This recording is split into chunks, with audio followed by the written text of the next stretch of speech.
Alors, le coronavirus a exposé deux sortes de dirigeants, des dirigeants qui savent que leur responsabilité première, c'est de protéger la population. Ces dirigeants, dès l'apparition du coronavirus, ont pris des mesures permettant de limiter la propagation de ce virus sur leur territoire. Et en amont, ils ont fait tous les efforts pour que le vaccin contre le coronavirus soit disponible à leur population.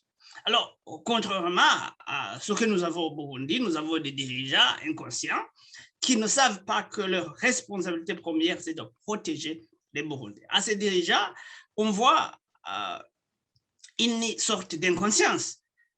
Au moment où le coronavirus continue de décimer notre population, ces dirigeants continuent d'organiser des événements, des meetings politiques, des conférences religieuses, beaucoup d'événements qui rassemblent plusieurs personnes, et ce sont ces événements qui font que l'explosion des cas du coronavirus continue de s'observer dans notre pays. Nous avons des dirigeants inconscients qui ne savent aucune idée que leur rôle majeur, leur responsabilité première, c'est de s'assurer que la santé de notre population est préservée. Alors, ce que je dirais peut-être à ces dirigeants, c'est que ce coronavirus ne distingue pas entre le citoyen ordinaire et les dirigeants.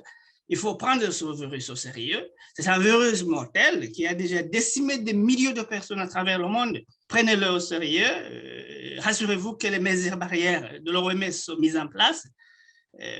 Faire tous les efforts pour que le vaccin soit disponible dans notre pays. Je comprends que même le vaccin qui avait été promis par les pays industrialisés à notre pays aurait été refusé, ou le gouvernement n'aurait pas fait d'efforts pour que ce vaccin soit disponible dans notre population. Bref, nous avons des dirigeants qui apparemment ont démissionné de leurs fonctions, mais qui continuent de toucher leur salaire. Cela revient alors à la population de s'organiser à l'absence de l'État, de pallier à cette absence de l'État. La population doit comprendre que les mesures barrières de l'OMS doivent être appliquées.